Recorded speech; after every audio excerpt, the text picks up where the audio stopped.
Hi, everybody. Okay, there we go. Okay, so when I was a child, I grew up in Hawaii. I grew up on the island of Maui. And one of my favorite things to do was walk to the library.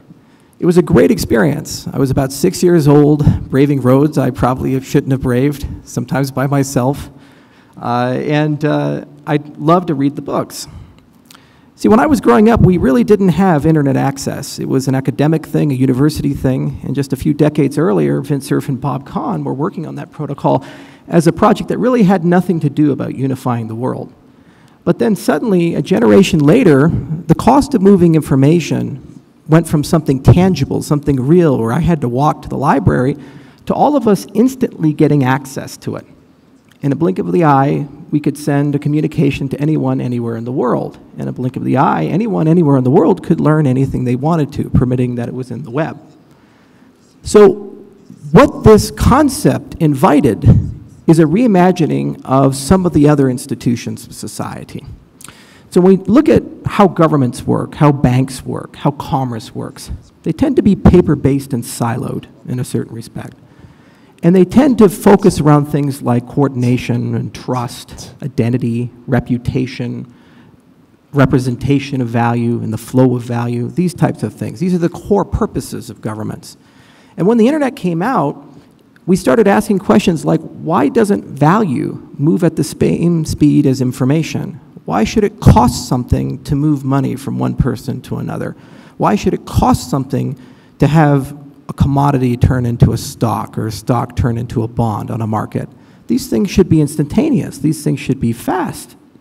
Okay, so in the 80s and the 90s, there were many attempts to digitize such things, many attempts to represent such things. And the core problem of these attempts is that they were centralized. So while they could be very performant, and why could they work great and really well, at the end of the day, you'd be trading one master for another.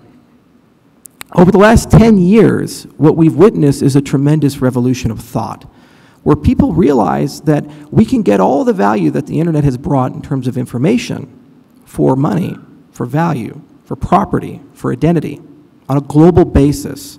But we don't need gatekeepers. We don't need to give anybody control. We don't need to elect a leader and say, your idea is the only idea.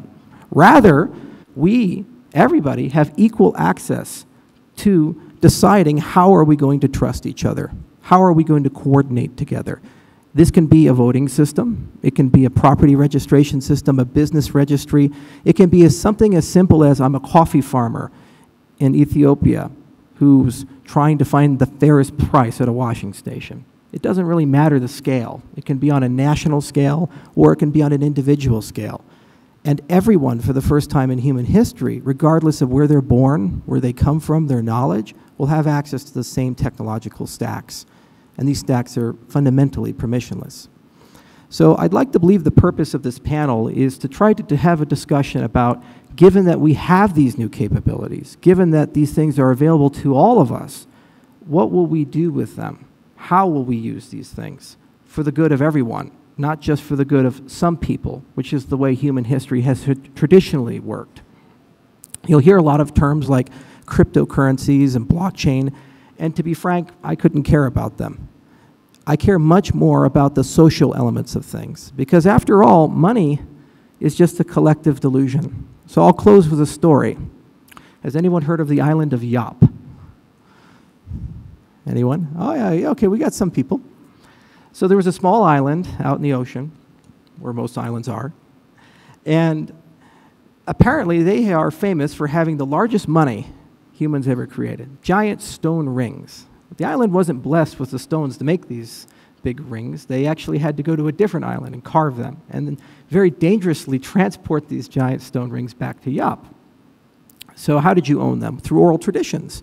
People would say, all right, well, Bob owns the ring. I'm going to give it to him. And then maybe if he gives me some cow or a house or a pig, I'll give it to Alice or something like that. Well, somewhere along the way, one of those stone rings sunk into the bottom of the ocean. And they said, well, it's at the bottom of the ocean. Well, it still must be there, so let's just start assigning ownership to it.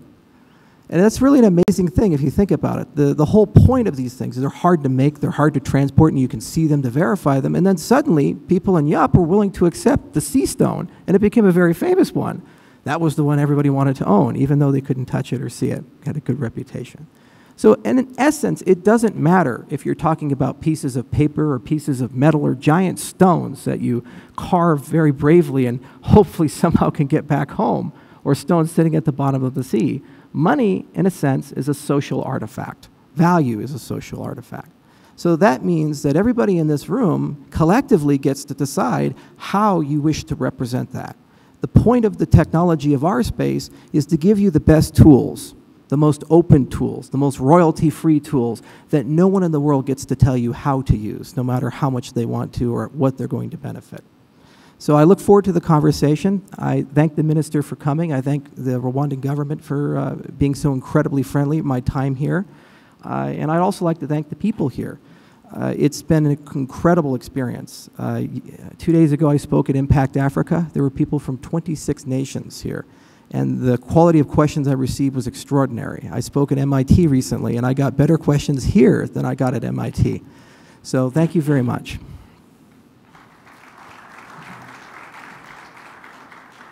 Wasn't mentioned is that around the end of, towards the end of last year, he was in a team that actually was a lead competition for Ethereum. Ethereum is another cryptocurrency, and they went on now to develop Cardano, a new blockchain, and it was launched, and the platform's native currency began trading on US-regulated exchange Bittrex. If I'm not wrong. Right, so we'll be hearing a lot more on that and the applicability of that. So thank you very much for your presentation.